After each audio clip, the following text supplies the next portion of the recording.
नमस्ते and good morning. Welcome to Gyanshala tutorials. आज लेके आए हैं साइंस का चैप्टर 1 क्लास 9 जो पिछला 2 सेशन से चल रहा है उसको आज कंप्लीट करेंगे। ठीक है, लास्ट के कुछ टॉपिक्स बचते हैं तो उनको आज कंप्लीट करेंगे और चैप्टर को निपटाएंगे। ठीक, अब पिछले लेक्चर में क्या हमने एक पढ़ा था उसका रिवीजन या ओवरव्यू ले लेते हैं। सबसे पहले क्या पढ़ा था? सबसे पहले पढ़ा कि matters, 3 states of matter, solid, liquid, gas. Starting से लेके चलते हैं। मैटर पढ़ा, मैटर के बाद प्रॉपर्टीज ऑफ मैटर पढ़ा कि प्रॉपर्टी क्या होती है मैटर की, किस चीज से बना है ना। फिर कैरेक्टरिस्टिक्स ऑफ पार्टिकल पढ़े, ठीक है, कि मूव करते हैं, काइनेटिक एनर्जी होती है, एक दूसरे से बाइंड अप रहते हैं इंटरमॉलिक्यूलर फोर्स ऑफ अट्रैक्शन की वजह से, है ना। फिर क्या होता है, जो मैटर होता है वो पार्टिकल से बना होता है। फिर आते हैं फिजिकल नेचर पे। फिजिकल नेचर पे आते हैं तो फिजिकल नेचर 3 चीजों में डिवाइड होता है, सॉलिड, लिक्विड, गैस। मैटर की फिजिकल नेचर के हिसाब से 3 स्टेट्स हैं, सॉलिड, लिक्विड, गैस। फिर सॉलिड, लिक्विड, गैस के हमने तीनों की कंपैरेटिव स्टडी करी, है ना, कि किसमें फोर्स ऑफ अट्रैक्शन सबसे ज्यादा, किसमें सेकंड नंबर पे, किसमें थर्ड नंबर पे। काइनेटिक एनर्जी के बारे में पढ़ा, शेप एंड साइज के बारे में पढ़ा, ये सब पढ़ा। ठीक, अब आज क्या पढ़ेंगे? सबसे पहले आज ये जो हमने 3 स्टेट्स ऑफ मैटर पढ़े थे उनके इंटर कन्वर्जन्स, कि अगर मुझे सॉलिड से लिक्विड जाना है तो क्या होगा, लिक्विड से गैस जाना है तो कैसे हो जाएंगे, और अगर मुझे गैस से सॉलिड जाना है सीधा तो कैसे जाएंगे, सॉलिड से गैस कैसे जाएंगे। ठीक, तो स्टार्ट करते हैं। ठीक है, हेडिंग का नाम है चेंजिंग ऑफ स्टेट्स।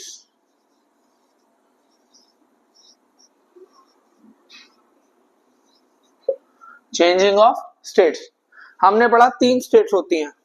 हमने क्या पढ़ा? 3 स्टेट्स होती हैं। कौन कौन सी? यहां लिखते हैं, सॉलिड होती है, पढ़ा है, ठीक है, होती है। फिर हमने पढ़ा लिक्विड होती है, चलो ये भी पढ़ा था, होती है भाई, लिक्विड होती है ना, कुछ नया तो नहीं लग रहा।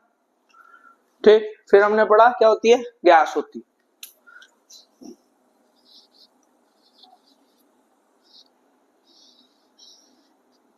फिर क्या होती है, गैस होती है। अब अगर हमें फॉर एग्जांपल हमें या फिर बाय नेचर कोई चीज कन्वर्ट हो रही है, फॉर एग्जांपल मैंने आइस जमाई, बर्फ जमाई फ्रिज में, अब मैंने वो बर्फ निकाल के बाहर रख दी फ्रिज से, ठीक है, तो अब क्या देखोगे, धीरे धीरे थोड़ी थोड़ी देर में वो बर्फ पानी में कन्वर्ट हो जाती है दोबारा, यानी सॉलिड से लिक्विड में कन्वर्ट हो रही है। हम क्या बोलते हैं, बर्फ पिघल गई, दैट इज मेल्टिंग। क्या बोलते हैं कि the ice get melted into water, कि आप मेल्ट होके पिघल के पानी बन गई। बोलते हैं कि नहीं बोलते? हाँ भाई बोलते हैं। तो यही है, जब भी सॉलिड से लिक्विड में ट्रांसफर होगी, कन्वर्ट होगी कोई भी स्टेट, किसी भी मैटर की स्टेट सॉलिड से लिक्विड ट्रांसफर होगी, सॉलिड से लिक्विड होगा। जब भी कोई मैटर सॉलिड फॉर्म में है और वो लिक्विड फॉर्म में आ जाएगा तो उसको बोलते हैं फ्यूजन, फ्यूजन या मेल्टिंग। क्या बोलते हैं? फ्यूजन। क्या बोलते हैं गाइस? फ्यूजन। ठीक, अब अगर कभी भी कोई चीज लिक्विड से गैस में हो रही है, जब भी कोई चीज लिक्विड से गैस में हो रही है उसको क्या बोलेंगे? क्या बोलेंगे बताओ? हाँ, उसको बोलेंगे इवेपोरेशन। क्या बोलेंगे? इवेपोरेशन।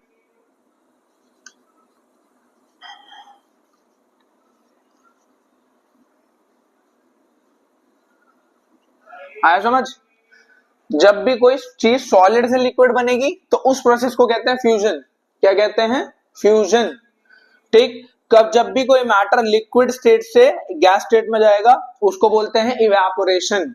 क्या बोलते हैं? इवेपोरेशन। ठीक, अब कोई भी चीज सॉलिड से गैस में जा रही है, सीधा लिक्विड स्किप कर दिया, सॉलिड से गैस में जा रही है, सॉलिड से गैस में जा रही है। अच्छा, एक एग्जांपल बताओ सॉलिड से गैस में जाने का। हम लोग बहुत डेली यूज में यूज करते हैं उसको, अगर ध्यान दिया हो, कैम्फर। कैम्फर मतलब जो कपूर होता है, पूजा में जो यूज होता है, उसको आप जलाते हो, वो लिक्विड नहीं बनता है, वो लिक्विड नहीं बनता है, वो सीधा गैस में कन्वर्ट हो जाता है। वो क्या हो जाता है? गैस में कन्वर्ट हो जाता है। तो इस प्रोसेस को बोलते हैं सब्लिमेशन। क्या बोलते हैं? इस प्रोसेस को बोलते हैं सब्लिमेशन। क्या बोलते हैं इस प्रोसेस को? सब्लिमेशन। ठीक, और इनके नाम याद रखने विद स्पेलिंग भाई, गलती नहीं करनी है। सॉलिड से लिक्विड फ्यूजन, सॉलिड से लिक्विड फ्यूजन, लिक्विड से गैस, लिक्विड से गैस, लिक्विड से गैस इवेपोरेशन, लिक्विड से गैस इवेपोरेशन, सॉलिड से सीधा गैस सब्लिमेशन, सॉलिड से सीधा गैस सब्लिमेशन। अब रिवर्स चलते हैं, गैस से लिक्विड, गैस से लिक्विड क्या होगा? इवेपोरेशन को उल्टा क्या होता है? इवेपोरेशन को उल्टा क्या होता है? कंडेंसेशन। इवेपोरेशन को उल्टा क्या होता है? कंडेंसेशन।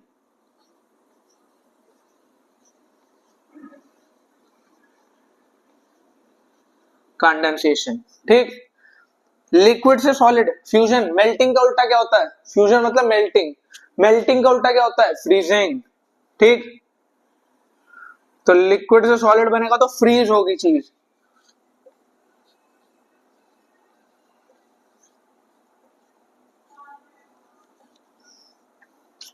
ठीक है, लिक्विड से सॉलिड बनेगी तो क्या बोलेंगे? फ्रीजिंग। क्या बोलेंगे? फ्रीजिंग। ठीक, देखो इसको एक चीज दोबारा, सॉलिड से लिक्विड गई, सॉलिड से लिक्विड गई तो फ्यूजन। ठीक, लिक्विड से गैस गई तो इवेपोरेशन, सॉलिड से गैस बना तो सब्लिमेशन। ठीक, रिवर्स चलते हैं, गैस से लिक्विड बना कंडेंसेशन, गैस से लिक्विड बना कंडेंसेशन, लिक्विड से सॉलिड बना फ्रीजिंग, लिक्विड से सॉलिड बना फ्रीजिंग। अब गैस से सॉलिड बनना मुश्किल है, इट इज मतलब आप गैस से सॉलिड डायरेक्ट नहीं बना सकते हो।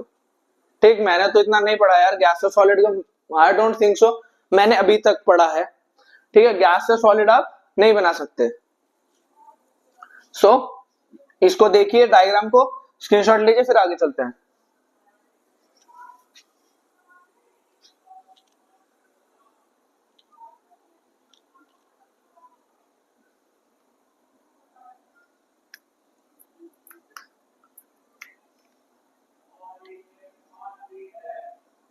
ले लिया?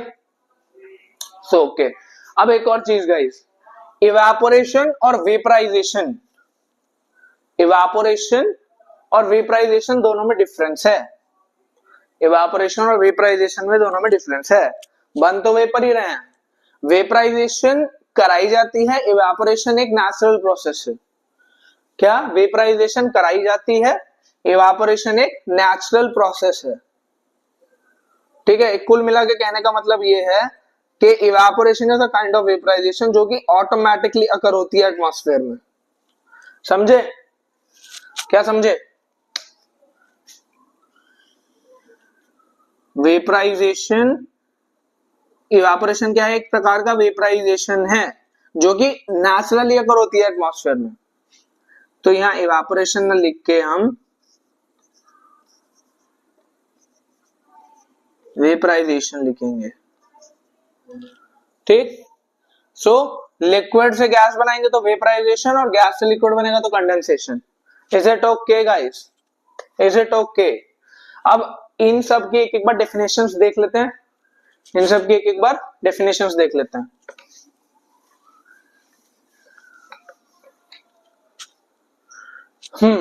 सो सबसे पहला fusion,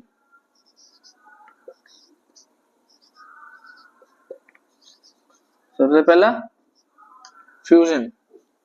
what does fusion means? The process of conversion of matter from solid to liquid। क्या है? From solid to liquid. वो प्रोसेस किसका? कन्वर्जन ऑफ मैटर का, जिसमें कि जो मैटर है वो सॉलिड से लिक्विड बन जाता है। ठीक है, ठीक है। अगला क्या है? अगला क्या है बताइए? फ्यूजन का उल्टा फ्रीजिंग, फ्यूजन का उल्टा फ्रीजिंग।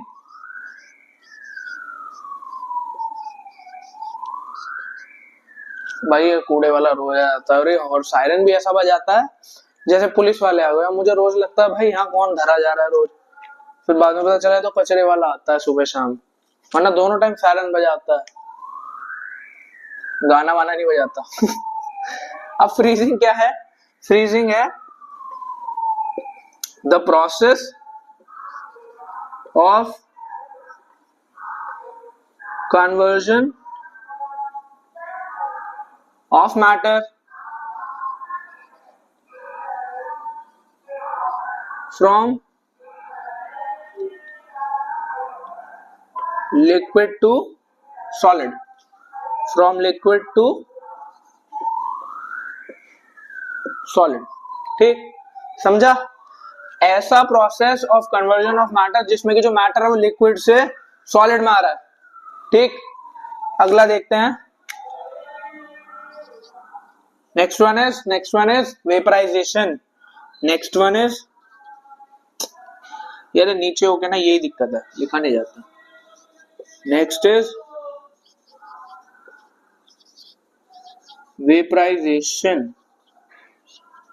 ठीक, अब व्हाट डज वेपराइजेशन मीन्स? सबकी डेफिनेशन मोस्टली सेम ही है। ठीक है, तो इन तीनों का लिखवा दे रहा हूं, बाकी इनके अपोजिट जो हैं और सब्लिमेशन की लिखा दूंगा। ठीक है, वेपराइजेशन का उल्टा कंडेंसेशन, तो बस उसमें स्टेट चेंज करनी है। ठीक, तो वो आप खुद लिखेंगे। क्या है? The process of conversion of matter from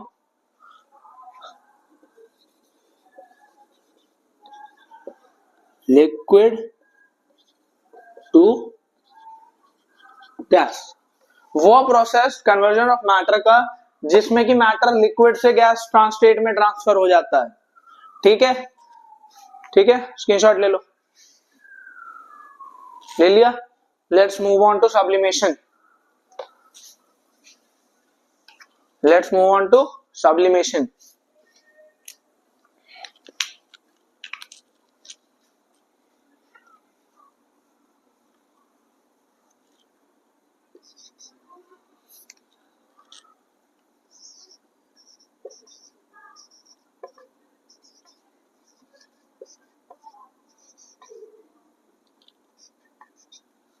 ठीक, कैसे लिखेंगे? The process of conversion of matter from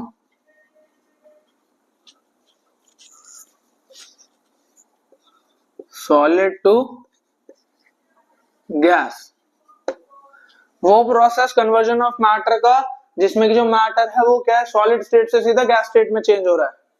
ठीक, समझे? दोबारा स्क्रीनशॉट ले लो। Let's start the next topic. अब भाई ये मत बोलना सारों की डेफिनेशन नहीं लिखा है, तुमने देखा है सब कुछ सेम है, सब डेफिनेशन में बस liquid to solid, solid to liquid ये चेंज हो रहा है। ठीक, समझे कि नहीं?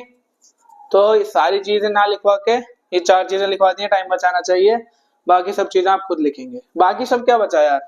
हैं, कंडेंसेशन बचा और क्या बचा? बस एक ही तो बचा, वो आप खुद लिख लेंगे।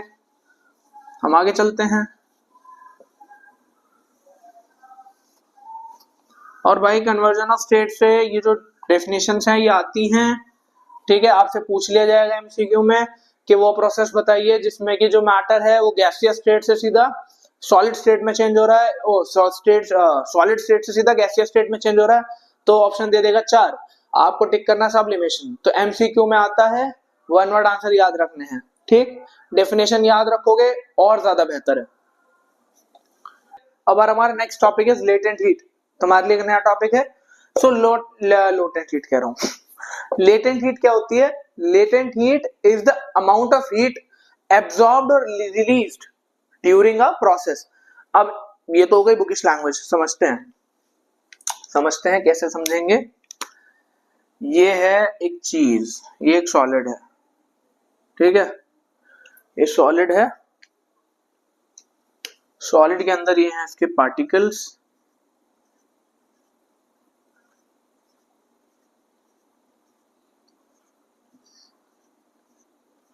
ये हैं सॉलिड के पार्टिकल्स, दिख रहा है। अब ये जो सॉलिड के जो पार्टिकल्स दिख रहे हैं हमें, अब हमने क्या करा, इस सॉलिड को हीट देनी शुरू करी। हमने क्या करा, इस सॉलिड को हीट देनी शुरू करी। ये रख दिया बर्नर, ये रख दिया हमने एक बर्नर, और ये हीट देनी शुरू करी। अब जब हीट दी तो ये जो एनर्जी ट्रांसफर हो रही है बर्नर से इसके अंदर, तो इससे क्या होगा कि जो पार्टिकल्स हैं ये क्या करेंगे, हीट एब्जॉर्ब करेंगे। ये पार्टिकल्स क्या करेंगे, हीट एब्जॉर्ब करेंगे, करेंगे कि नहीं। अब ये जो हीट एब्जॉर्ब, नीचे वालों ने हीट एब्जॉर्ब करी, अब ऊपर कैसे पहुंचेगी, ये इसको रिलीज करेंगे।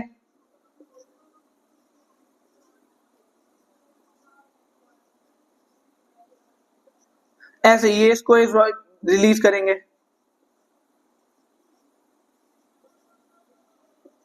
और फर्दर ये एटमॉस्फेयर में छोड़ देते हैं एनर्जी को।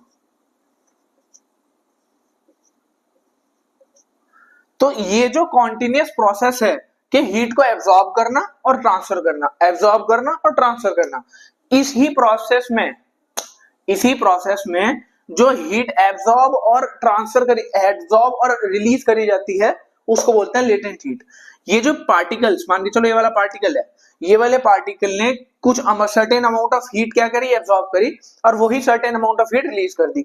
तो इस पार्टिकल की अगर मैं लेटेंट हीट बोलूंगा तो जितनी इसने रिलीज करी या जितनी इसने एब्जॉर्ब करी वही होती है। ठीक है, मान के चलो इसने 2 जूल की एनर्जी एब्जॉर्ब करी, 2 जूल की एनर्जी क्या करी, इसने एब्जॉर्ब करी। अब 2 जूल एनर्जी एब्जॉर्ब करने के बाद इसने 2 ही जूल निकाल दी, क्योंकि ये तो उसी में इसे तो स्टेट चेंज करनी है ना अपनी। तो इसने एब्जॉर्ब करा, स्टेट चेंज हुई, इसने पावर ट्रांसफर कर दी, क्योंकि इसे लिक्विड पे जाके रुकना है। अगर ये रिलीज नहीं करेगा तो ये पहले सॉलिड से लिक्विड बनेगा, फिर लिक्विड से गैस बन जाएगा। इसे लिक्विड पे रुकना है, तो इसने क्या करा, एब्जॉर्ब करी, लिक्विड में चेंज हुआ, रिलीज कर दी। ऊपर वाले ने एब्जॉर्ब करी, लिक्विड में चेंज हुआ, रिलीज कर दी। ऊपर वाले ने एब्जॉर्ब करी, लिक्विड में चेंज हुआ, रिलीज कर दी। So that is the process. अब ये जो एब्जॉर्प्शन और रिलीज चल रहा है एनर्जी का, कि ले लेना छोड़ देना, ले लेना छोड़ देना, इसको बोलते हैं लेटेंट हीट। ये जो अमाउंट ऑफ हीट एब्जॉर्ब कर रहे हैं ना सारे पार्टिकल्स, इसको बोलते हैं लेटेंट हीट। ठीक है, इसकी डेफिनेशन देखें, अगर इसकी डेफिनेशन देखें तो क्या होगी,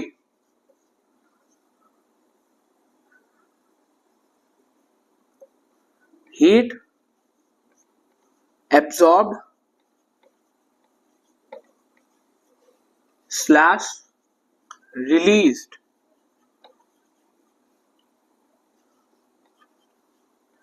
during a process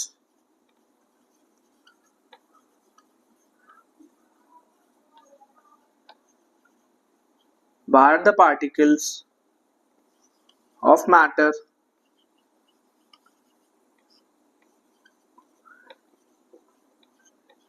is known as latent heat। अब जो भी certain amount of heat absorb या रिलीज करी जा रही है ड्यूरिंग अ प्रोसेस, अब ये प्रोसेस क्या है, कन्वर्जन ऑफ स्टेट्स। ठीक है, during conversion of states by the particle of matter is known as latent heat. ठीक, जो भी एब्जॉर्ब कर रहे हैं पार्टिकल्स हीट और उसी हीट की एनर्जी को रिलीज कर दे रहे हैं आफ्टर चेंजिंग द स्टेट, ठीक है, तो उसको बोलते हैं लेटेंट हीट। अब लेटेंट हीट हमारे एक्चुअली बहुत सारे टाइप्स की होती है। हर प्रोसेस की, जो भी कन्वर्जन ऑफ स्टेट्स में प्रोसेस पढ़े हैं, सबकी लेटेंट हीट अलग होती है। अगर मुझे सब्लिमेशन कराना है तो उसके लिए उस क्या कहते हैं, पार्टिकल्स को एक ज्यादा अमाउंट ऑफ एनर्जी गेन करनी पड़ेगी और कन्वर्जन के बाद ज्यादा अमाउंट ही रिलीज करनी पड़ती है। ठीक है, और हाँ इसमें एक और पॉइंट भाई, इसमें एक इंपॉर्टेंट पॉइंट तो रह गया, विदाउट चेंजिंग इट्स टेम्परेचर। क्या, विदाउट चेंजिंग इट्स टेम्परेचर। इसकी एक बहुत इंपॉर्टेंट कंडीशन ये है कि टेम्परेचर चेंज नहीं होना चाहिए। टेम्परेचर चेंज क्या होता है, अच्छा टेम्परेचर चेंज होता कब है ये समझते हैं। हमने किसी चीज को हीट दी, मान के चलो मैंने 5 जूल हीट दी, एनर्जी दी, 5 जूल एनर्जी दी, उसने 5 जूल एब्जॉर्ब कर ली, लेकिन उसने छोड़ी 3 जूल, उसने छोड़ी 3 जूल, 2 जूल कहां गई, 2 जूल हो गई कन्वर्ट किसमें, मान के चलो हीट में, एक तरीके से मान के चलो कि मैंने उसको हीट एनर्जी ही दी, ठीक है, उसने 5 जूल एब्जॉर्ब करी, 3 जूल उसने रिलीज करी, तो ये जो 2 जूल हो गई ना, ये इसने अब एक तरीके से एग्जॉस्ट कर ली अपने टेम्परेचर को बढ़ाने में। जितनी अमाउंट ऑफ हीट एब्जॉर्ब करी जाए, अगर उससे कम रिलीज हो तो टेम्परेचर बढ़ता है, और जितनी अमाउंट ऑफ एनर्जी एब्जॉर्ब करी जाती है, अगर उससे ज्यादा रिलीज कर दे, मान के चलो उसका टेम्परेचर पहले से ज्यादा था, ठीक है, अब उसने क्या करा कि जो उसके पास ज्यादा हीट थी वो भी रिलीज कर दी, ली तो कुछ नहीं, उल्टी रिलीज ही कर दी। कोई चीज बॉईल हो रही है, ठीक है, वो नॉर्मल टेम्परेचर पे कैसे आएगी, उसके अंदर की जो हीट है, मैंने दूध गर्म करा, बॉईल हुआ, मैंने गैस बंद कर दी, अब मैं तो हीट दे नहीं रहा, तो वो एब्जॉर्ब कर नहीं रहा, उसने एब्जॉर्ब करी 0, रिलीज करी 100 फॉर एग्जाम्पल, तो वो ठंडा होता चला जाएगा टाइम के साथ, क्योंकि हीट लूज ज्यादा कर रहा है, एब्जॉर्ब कुछ नहीं कर रहा, बस भेज रहा है। तो वो होता है कि जब टेम्परेचर डाउन हो, और जब टेम्परेचर बढ़ रहा होता है तो क्या होता है, रिलीज कम करता है, एब्जॉर्ब ज्यादा करता है, ठीक है। तो अब ये समझ आ गया कि हीट लेटेंट हीट होती है कि जब भी हीट एब्जॉर्ब या रिलीज होगी एक किसी भी प्रोसेस के द्वारा, प्रोसेस के दौरान पार्टिकल्स के द्वारा, वो लेटेंट हीट होती है, लेकिन इसमें एक सबसे इंपॉर्टेंट कंडीशन, टेम्परेचर चेंज नहीं होना चाहिए, जितनी एब्जॉर्ब करी है सारी रिलीज करनी पड़ेगी आफ्टर चेंजिंग द स्टेट, जितनी एब्जॉर्ब करी है सारी की सारी रिलीज करनी पड़ेगी, you have no other choice, आप टेम्परेचर नहीं बढ़ा सकते, टेम्परेचर अगर आपने बढ़ाया तो वो कॉन्टिन्यूस प्रोसेस चलता चला जाएगा, कॉन्टिन्यूस प्रोसेस चलता चला जाएगा, आपने सॉलिड को हीट दी, वो लिक्विड बना, उसने लूज ही नहीं करी, वो गैस बन गया जाके, वो गैस बन गया जाके, तो फायदा नहीं ना, हमारा जो फाइनल डेस्टिनेशन है हमें वहां पहुंचना है, ठीक है, हमें लिक्विड बनाना है, तो लिक्विड कब बनेगा, जितनी एब्जॉर्ब करी, स्टेट ट्रांसफर करी और सारी रिलीज कर दी, जितनी एब्जॉर्ब करी थी, कुछ नहीं रखा अपने पास, ठीक। तो एक very important condition of latent heat is कि विदाउट चेंजिंग इट्स टेम्परेचर, बिना टेम्परेचर चेंज करे, ये तो समझ लिया हमने लेटेंट हीट, स्क्रीनशॉट ले लो अगर लेना तो। अब लेटेंट हीट समझ ली, अब समझते हैं latent heat of different processes जो हमारे सिलेबस में हैं, दैट इज फ्यूजन की समझेंगे, लेटेंट हीट ऑफ वेपराइजेशन समझेंगे, ठीक है।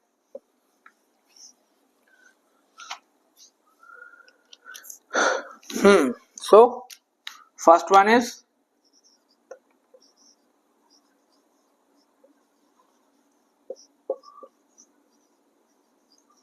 latent heat of fusion. अच्छा, फ्यूजन क्या होता है, अभी पढ़ा हमने, सॉलिड से लिक्विड में ट्रांसफर होना। अच्छा, तो लेटेंट हीट ऑफ फ्यूजन क्या होगा, लेटेंट हीट ऑफ फ्यूजन क्या होगा,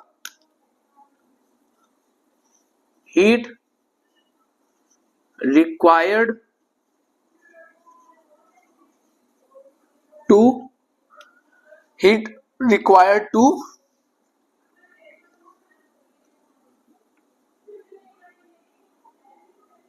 change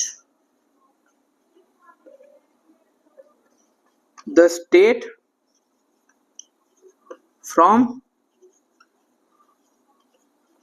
solid to liquid at its boiling point।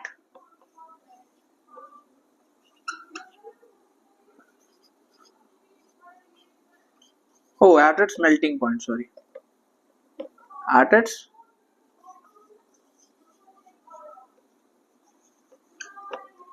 ठीक है। अब क्या बोल रहे latent heat of fusion, heat required to change the state from solid to liquid at its melting point. अब लेटेंट हीट रिक्वायर्ड सॉलिड से लिक्विड चेंज करने के लिए कब, उसके मेल्टिंग पॉइंट पे, उसके मेल्टिंग पॉइंट पे, मेल्टिंग पॉइंट से नीचे वो चेंज करेगा नहीं, और मेल्टिंग पॉइंट से ऊपर कर दोगे तो सीधा गैस बन जाएगा, सीधा गैस बन जाएगा मतलब गैस तो नहीं बनेगा, लिक्विड बहुत कम देर के लिए बनेगा, वो गैस में साथ के साथ ट्रांसफर हो जाएगा तो इस वजह से वो विदाउट चेंजिंग ऑफ टेम्परेचर जो कंडीशन थी डेफिनेशन में, बेसिक डेफिनेशन में, वो फ्यूजन में तो मेल्टिंग पॉइंट बन जाती है, और जब हम वेपराइजेशन की बात करते हैं तो वो बॉइलिंग पॉइंट बन जाती है, क्योंकि सॉलिड को अगर लिक्विड में चेंज करना है तो we have to touch its melting point. Melting point क्या होता है? जो भी एक पर्टिकुलर सॉलिड है, ठीक, उसका एक मेल्टिंग पॉइंट होगा।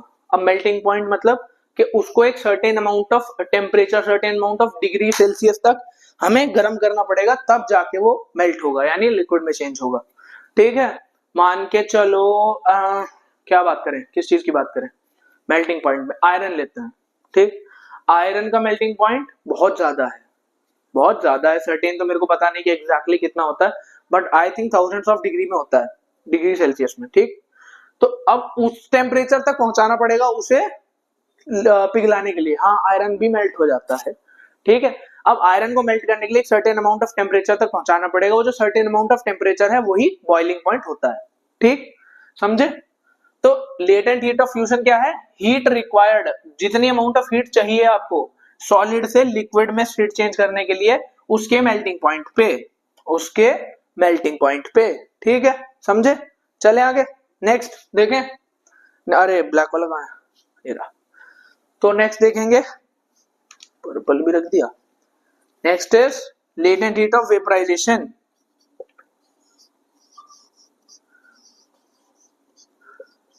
Latent heat of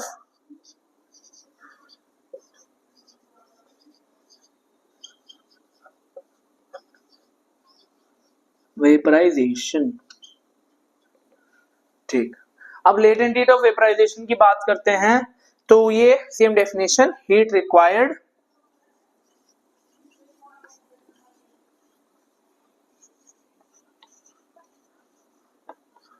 to change the state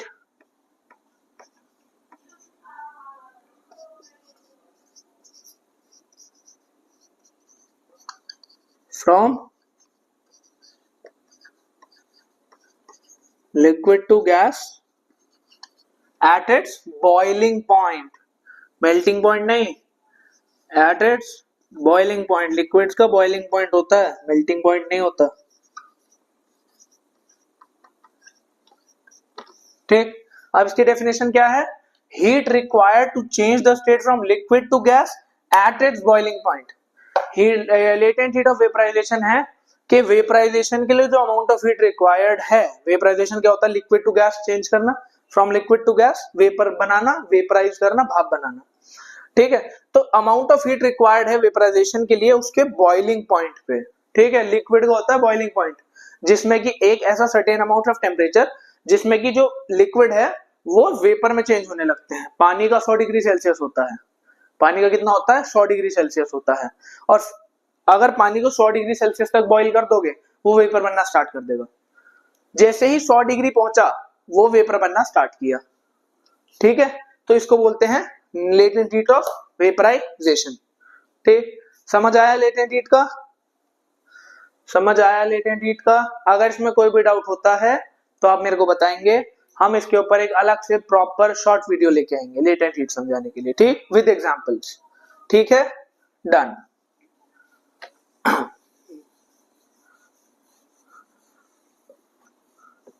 अब आते हैं हमारे लास्ट टॉपिक पे, दैट इज इवापोरेशन।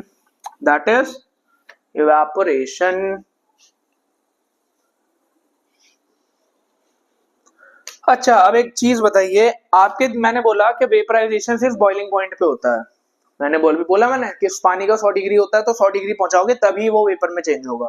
तो आपके दिमाग में ये चीज नहीं आई कि सर हम कपड़े सुखाते हैं, उसको पानी कहाँ चला जाता है?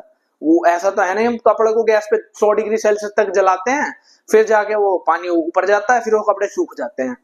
ऐसा तो नहीं होता। और ना इतनी धूप पड़ती है बाहर कि वो 100 डिग्री सेल्सियस तक कपड़ों को गर्म कर देती है और पानी फिर एवापोरेट हो जाता, वो वेपराइज हो जाता है। बिल्कुल भी नहीं। बाहर हद से कितना टेम्परेचर इस साल कितना था? 50 मान लो मैक्सिमम, दिल्ली में इतना ही 50 डिग्री पे तो पानी बॉईल नहीं होता, ना वेपराइज होता। तो फिर कैसे कपड़े सूख जा रहे हैं भाई? आया कुछ दिमाग में? कैसे कपड़े वेपराइज हो सूख जा रहे हैं?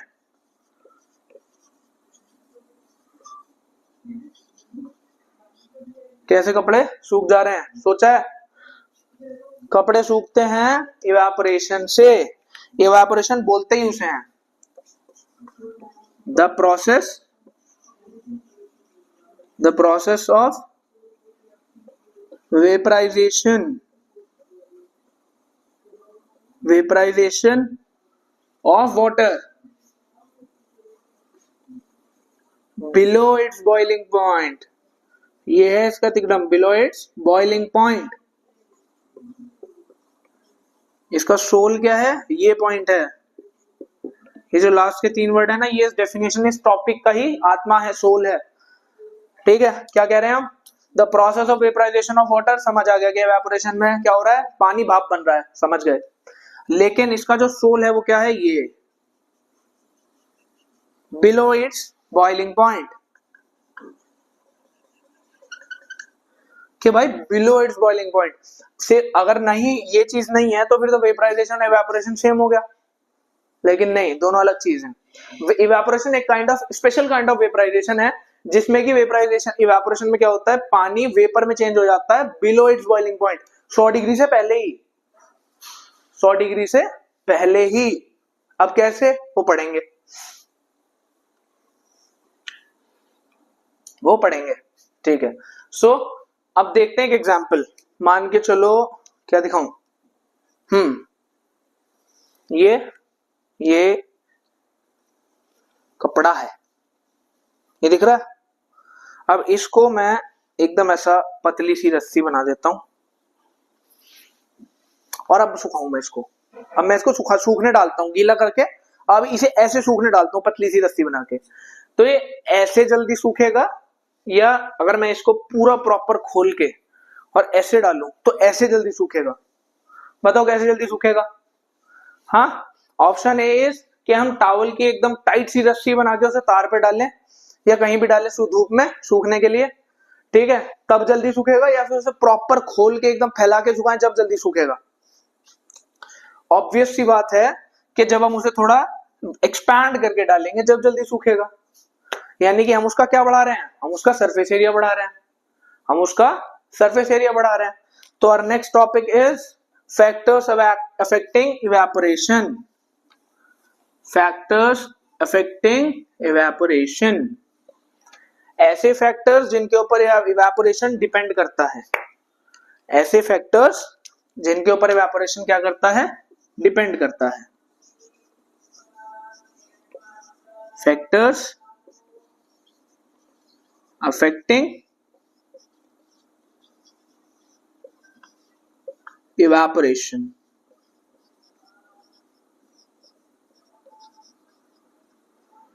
ठीक है, अब इसके होते हैं 3-4 फैक्टर्स। इसके होते हैं 3-4 फैक्टर्स।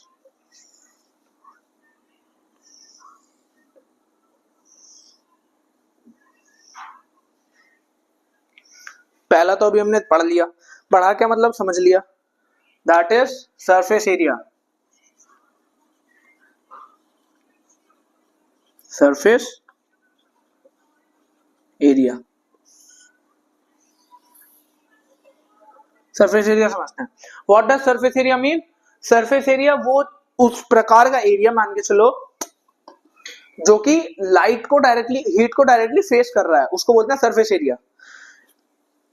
ये वाला पैनल है जिसके जो आगे मेरे है, ये पूरा जितना भी एरिया है, इसको बोलेंगे सरफेस एरिया, क्योंकि जो लाइट आ रही है इसको डायरेक्टली फेस कौन सा साइड कर रहा है, यही वाला साइड कर रहा है ना। अगर मैं इसको ऐसे डबल फोल्ड कर दूं तो अब कितना एरिया लाइट को डायरेक्टली फेस कर रहा है, छोटे वाला, ये छोटा हो गया, तो ये सरफेस एरिया हमने कम कर दिया। अब मैं इसको एक और फोल्ड दे दूं तो ये सरफेस एरिया और कम हो गया।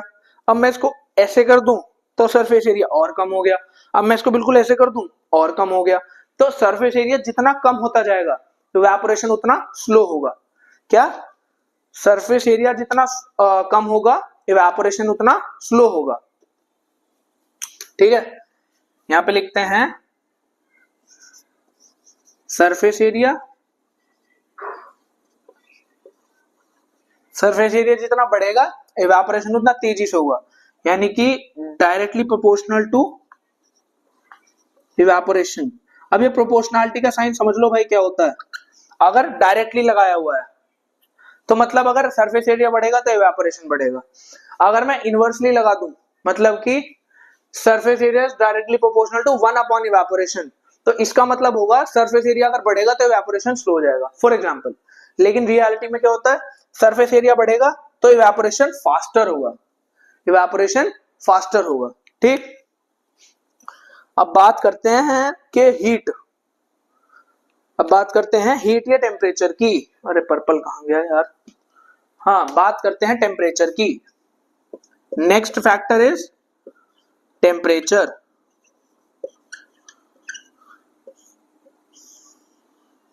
ये तो बहुत लॉजिकल है, टेम्परेचर बढ़ाऊंगा तो कपड़े जल्दी सूखेंगे, लेट सूखेंगे? जल्दी सूखेंगे, इवेपोरेशन जल्दी होगा। ठीक, तो यहां पे भी जो टेम्परेचर है वो डायरेक्टली प्रोपोर्शनल है इवेपोरेशन के। आगे अभी लिखवाऊंगा, टेंशन ना लो, पूरा डिटेल में लिखेंगे इसको, ये तो एक चार्ट बना रहे हैं बस। Surface area is directly proportional to evaporation, ज्यादा सरफेस एरिया ज्यादा जल्दी इवेपोरेट होगा। टेम्परेचर डायरेक्टली प्रोपोर्शनल है, जितना ज्यादा टेम्परेचर उतना तेजी से इवेपोरेशन होगा। और नेक्स्ट फैक्टर इज ह्यूमिडिटी। अच्छा ह्यूमिडिटी क्या होती है बताओ भाई, एसएसटी तो पढ़ते हो तुम लोग, बताओ क्या होती है humidity? Humidity means the water content present in the atmosphere. हवा में, एटमॉस्फेयर में जितना वाटर कंटेंट प्रेजेंट होता है उसको ह्यूमिडिटी बोलते हैं। बहुत बार होता है ना, बारिश पड़ती है तो चिपचिपा सा हो जाता है ना, रैशेस होने लगते हैं, बड़ा एकदम चिपचिपा सा अजीब सा ऑकवर्ड सा हो जाता है। तो वो ऑकवर्ड किस वजह से होता है, ह्यूमिडिटी बढ़ जाती है। ठीक, अब एक चीज बताओ, पानी इवेपोरेट हो क्यों रहा है? पानी इवेपोरेट हो क्यों रहा है?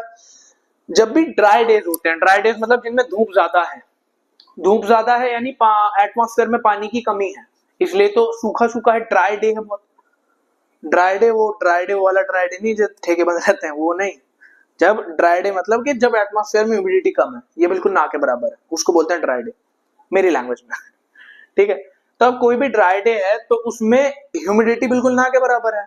तो हमने एक चीज पढ़ी है कि कोई भी अगर पार्टिकल मूव कर रहा है तो वो हाई कंसंट्रेशन से लो कंसंट्रेशन जाएगा, दैट इज डिफ्यूजन। जो हमने पढ़ा था कि ऑटोमेटिकली एक मैटर से पार्टिकल्स दूसरे मैटर में जाते हैं, एक काइंड ऑफ मैटर से दूसरे काइंड ऑफ मैटर में जो पार्टिकल्स का मूवमेंट होता है, दैट इज कॉल्ड डिफ्यूजन। और डिफ्यूजन हमेशा high concentration to low concentration होता है, मतलब कि जहां पे पार्टिकल्स ज्यादा हैं वहां से निकलेंगे और जहां पार्टिकल्स कम हैं वहां जाएंगे। ठीक है, अब कपड़ों में तो पानी के पार्टिकल ही पार्टिकल, क्योंकि धोए हैं अभी, गीले हैं। ठीक है, अब पानी से जो कपड़ों से जो पानी बहुत ज्यादा है और एटमॉस्फेयर में है नहीं, बिल्कुल ह्यूमिडिटी ना के बराबर है, तो जल्दी इवेपोरेट होगा, क्योंकि हीट ज्यादा है तो जल्दी इवेपोरेट होगा, डिफ्यूजन बहुत तेजी से होगा। और ये ह्यूमिडिटी समझ रहे हो तो इवेपोरेशन भी समझ जाओगे हो क्यों रहा है। That is because the movement of high water particles from high concentration to low concentration. और ह्यूमिडिटी इसमें बहुत बड़ा रोल प्ले करती है। अगर ह्यूमिडिटी कम है यानी एटमॉस्फेयर में पानी नहीं है, तो हम कपड़ा, एटमॉस्फेयर क्या करेगा, कपड़े में से पानी लेगा कि मेरे को तो पानी चाहिए भाई, एटमॉस्फेयर नीड्स ह्यूमिडिटी। ठीक है, अब वो क्या करेगा, वो इवेपोरेशन शुरू करेगा, पानी के पार्टिकल्स कपड़े में से निकलेंगे और एटमॉस्फेयर में जाएंगे, इवेपोरेट होके, वेपराइज होके। उसे किसी भी फॉर्म में चाहिए, बस पानी चाहिए, गैस में मिल जाए ऑब्वियसली गैस में ही लेगा। ठीक है, तो अगर ह्यूमिडिटी ज्यादा है यानी कि ऑलरेडी एटमॉस्फेयर में पानी है तो वो नहीं लेगा। अब मुझे को क्या है, मेरे को समोसा खाना है। अब अगर मेरे पास समोसा है और सामने वाले के पास 10 है, मुझे खाना एक है, तो मैं नहीं मांगूंगा उससे, भाई तेरे पास 100 हो, मुझे क्या, मैंने तो अपना पेट भर लिया। लेकिन अब मेरे पास एक भी नहीं है, उसके पास सिर्फ एक समोसा है, उसे भी खाना है, तो मैं उसका छीन भी लूंगा कि मुझे दे दे खाना, मुझे खाना है। तो दैट इज, एटमॉस्फेयर भी यही कर रहा है। अगर उसके पास पानी है तो इवेपोरेशन स्लो होगी, क्योंकि ह्यूमिडिटी ज्यादा है, उसके पास ऑलरेडी पानी है। ठीक है, अगर ह्यूमिडिटी कम है, उसके पास, एटमॉस्फेयर के पास पानी नहीं है, तो वो जल्दी इवेपोरेशन कराएगा, क्योंकि अगर ह्यूमिडिटी नहीं है इसका मतलब टेम्परेचर ज्यादा है, ह्यूमिडिटी नहीं है इसका मतलब टेम्परेचर ज्यादा है। ठीक है, तो वो क्या करेगा, टेम्परेचर जल्दी कराएगा इवेपोरेशन, कि भाई जल्दी जल्दी पानी दो मेरे को, मुझे प्यास लगी है, तो एटमॉस्फेयर सारा पानी सक कर लेगा। So that is the relation between humidity and evaporation. किससे लिख रहे थे, ऑरेंज कहाँ है, अरे ये रख दिया। सो क्या है, इसका थोड़ा इनवर्स है कि अगर ह्यूमिडिटी ज्यादा है सो इनवर्सली प्रोपोर्शनल होगा इवेपोरेशन के।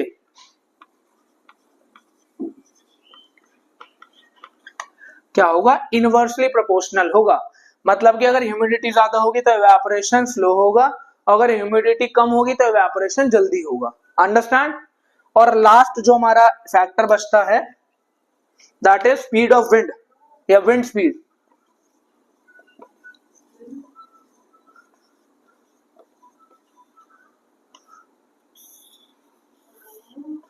कपड़े सिर्फ गर्मी में ही नहीं सूखते जल्दी, जब हवा चल रही होती है जब भी जल्दी सूख जाते हैं। जब हवा चल रही होती है जब भी जल्दी सूख जाते हैं, उसमें भी वही होता है, वाटर पार्टिकल्स विंड के साथ ट्रैवल करके चले जाते हैं। वाटर पार्टिकल्स विंड के साथ ट्रैवल कर जाते हैं, तेज हवाएं चल रही हैं, कपड़े सूख रहे हैं, तो क्या होगा, हवा कपड़ों के बीच में से पास होगी, और जब बीच में से पास होगी तो अपने साथ वाटर वेपर्स ले जाएगी, वाटर पार्टिकल्स ले जाएगी अपने साथ। ठंडी हवाएं चलती हैं, तो ठंडी हवाओं का क्या मतलब है, ठंडी कैसे है वो, उसमें कोई बर्फ तो कस नहीं दे रहा कि भाई गोले वाला है उसने बर्फ कस दी उसमें, उसके अंदर पानी है हवा के अंदर, वो हवा के अंदर वाटर पार्टिकल्स हैं, अगर वो कहीं से आ रही है तो वाटर पार्टिकल्स साथ लेके आ रही है, इस वजह से हमें ठंडी लग रही है। बारिश से पहले जो ठंडी हवाएं चलती हैं, उन ठंडी हवाओं का क्या रीजन है, वो ठंडी क्यों होती हैं, बिकॉज दैट है वाटर कंटेंट इन देम, वो अपने साथ वाटर पार्टिकल्स लेकर चलती हैं। समझे। तो विंड स्पीड क्या करेगी, विंड आएगी, हवा चलेगी और कपड़ों के बीच में से पास होती है, और जब कपड़ों के बीच में से पास होगी तो अपने साथ वाटर पार्टिकल्स ले जाती है, तो कपड़े सूख जाते हैं। ठीक, तो ये भी डायरेक्टली प्रोपोर्शनल है, जितनी ज्यादा विंड स्पीड, जितनी ज्यादा विंड स्पीड उतनी तेज इवेपोरेशन। ठीक, जितनी ज्यादा विंड स्पीड उतनी तेज इवेपोरेशन। समझ आया इवेपोरेशन, श्योर। ठीक, आ गया ना समझ, स्क्रीनशॉट ले लो, ले लिया।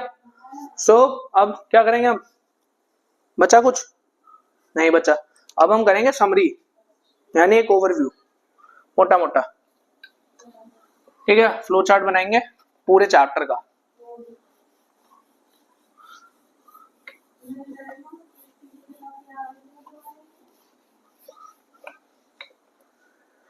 ओके, तो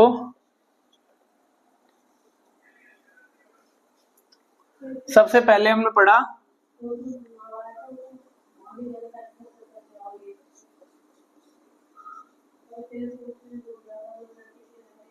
मैटर, सबसे पहले हमने पढ़ा मैटर।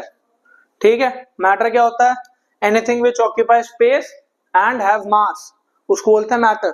ठीक, फिर हमने पढ़ा मैटर बना किससे होता है, मैटर बना होता है पार्टिकल से। मैटर किससे बना होता है, पार्टिकल से।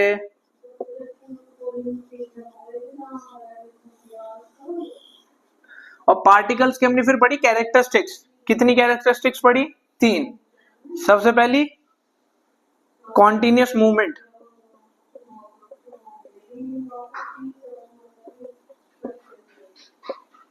Continuous movement. ठीक है, नेक्स्ट इज कॉन्टिन्यूअस मूवमेंट के बाद इंटरमॉलिक्यूलर अट्रैक्शन, यानी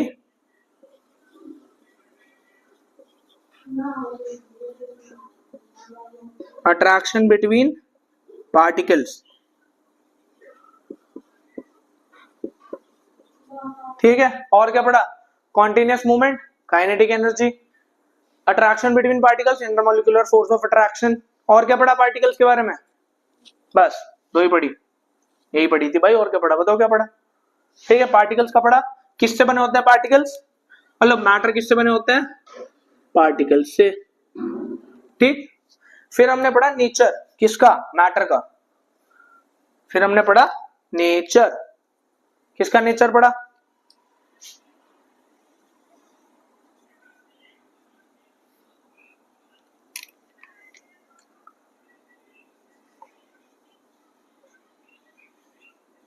nature of matter.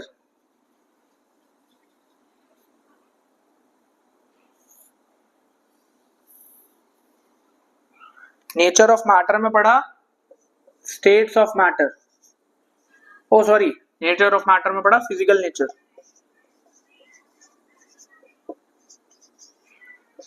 Physical nature पढ़ा, फिजिकल नेचर में पढ़ा states of matter. Physical nature में क्या पढ़ा, states of matter.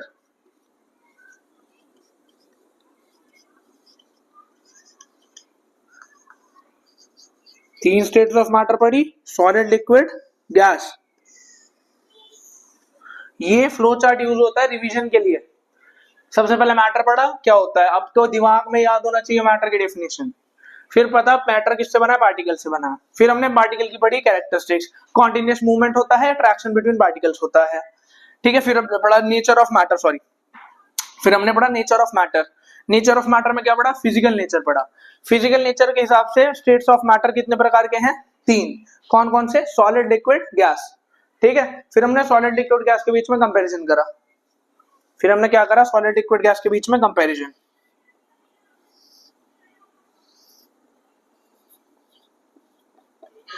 Solid, liquid, gas, ठीक है। फिर हमने इनके बीच में क्या पढ़ा, कन्वर्जन।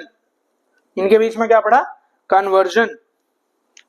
कन्वर्जन में क्या पढ़ा भाई, कन्वर्जन में पढ़ा कि सॉलिड लिक्विड में चेंज हो जाता है, लिक्विड गैस में चेंज हो जाती है, फिर गैस लिक्विड में चेंज हो जाता है और लिक्विड सॉलिड में चेंज हो जाती है।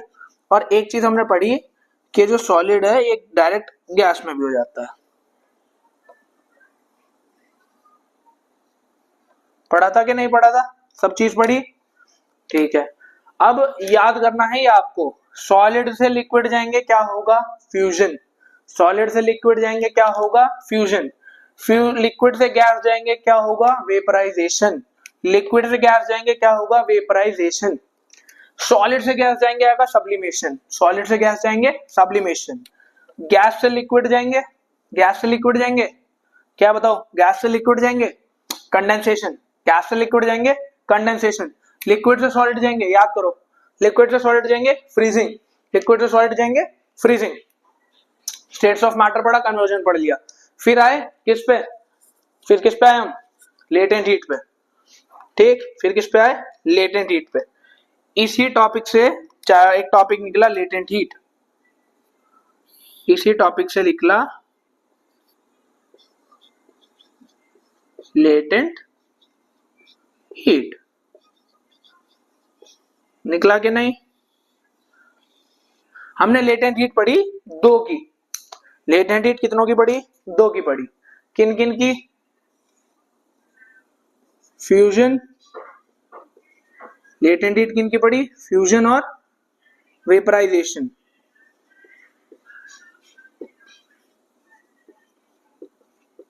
ठीक है। अब फ्यूजन और वेपराइजेशन की पढ़ ली। अब लास्ट टॉपिक जो हमने पढ़ा वो पढ़ा इवापोरेशन। लास्ट टॉपिक क्या पढ़ा, इवापोरेशन, जो कि निकला किससे, वेपराइजेशन से। इवापोरेशन किससे निकला, वेपराइजेशन से,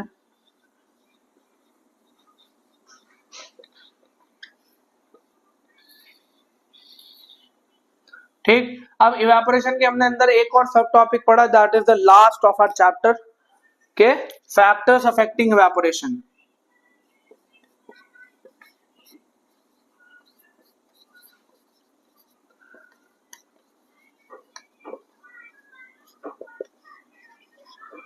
ठीक है, फैक्टर्स अफेक्टिंग इवापोरेशन, चार फैक्टर पढ़े। सबसे पहला surface area, second temperature, third wind speed, fourth humidity, ठीक, याद रहेगा। सो ये पूरा चैप्टर आज हमने खत्म करा, that is chapter 1 of science, matter in our surroundings. Screenshot ले सकते हैं आप। सो यहीं पे रखते हैं, आज खत्म करते हैं चैप्टर को। Thank you for attending the lecture at Gyanshala tutorials. I am your educator Vasu Tyagi, bye.